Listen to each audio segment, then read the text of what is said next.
ಮನನುಡಿದರೆ ಗುರು ಕಾಯೋಣವನ್ನು ಸಾಧನ ಮನಸ್ಸಿನಲ್ಲಿ ಇಟ್ಕೊಂಡು ವೇದಿಕೆ ಮುಂಭಾಗದಲ್ಲಿ ಆಸೀನರಾಗಿರೋ ಗಣ್ಯ ವ್ಯಕ್ತಿಗಳಿರ್ಬೋದು, ವೇದಿಕೆಯಲ್ಲಿ ಆಸೀನರಾಗಿರೋ ಗಣ್ಯ ವ್ಯಕ್ತಿಗಳಿಗೆ ನಮ್ಮ ಮುಂಜಾನೆಯ ಶುಭಾಶಯಗಳು. ಇವತ್ತು ನಾವೆಲ್ಲಿ ಕೂಡಿರೋದು ಮಹಿಳಾ ದಿನಾಚರಣೆ. ಒಂದು ಮನೆಯಲ್ಲಿ ಗಂಡ ಅಥವಾ ಹೆಣ್ಣಾಗಿ ಹುಟ್ಟಿದೆ ಅಂತ ಅಂದ್ರೆ, ಒಬ್ಬರ ಮನೆಯಲ್ಲಿ ಗಂಡ ಹುಟ್ಟಿ ಅಂದ್ರೆ ಸ್ವೀಟ್ ಅನ್ಸ್ತಾರೆ, ಹೆಣ್ಣು ಹುಟ್ಟಿದ್ರೆ ಸ್ವೀಟ್ ಅನ್ಸ್ತಾರೆ.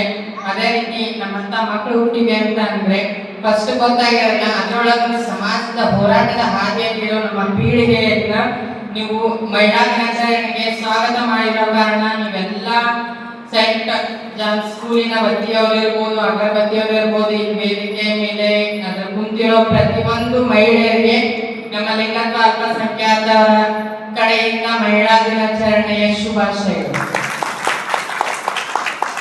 ಹೆಣ್ಣೊಂದು ಕಲಿತರೆ ಶಾಲೆಯೊಂದು ತೆರೆದಂತೆ.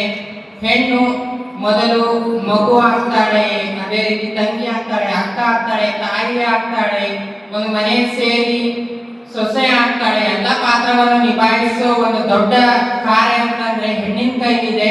ಅವಳು ಸಮಯಕ್ಕೆ ತಕ್ಕಂತೆ ಸಮಯ ಧರಿತ್ರಿ ಆಗ್ತಾಳೆ. ಹಸಿವು ಬಂದಾಗ ಮಾತೃ ಹೃದಯದ ನೀಡೋ ಅನ್ನಪೂರ್ಣೇಶ್ವರಿ ಆಗ್ತಾಳೆ, ಸಕಲವೂ ಆಗ್ತಾಳೆ. ಈ ಭೂಮಿನ ಸೃಷ್ಟಿಯಾಗಿ ಹೆಣ್ಣಿಗೆ ಹೋಲಿಸಿದ್ದಾರೆ ಅಂತಂದ್ರೆ ನಾವೆಲ್ಲ ಸೇರಿರೋ ತಾಯಂದ್ರಿಗೆ ಹ್ಯಾಂಡ್ಸ್ ಆಫ್.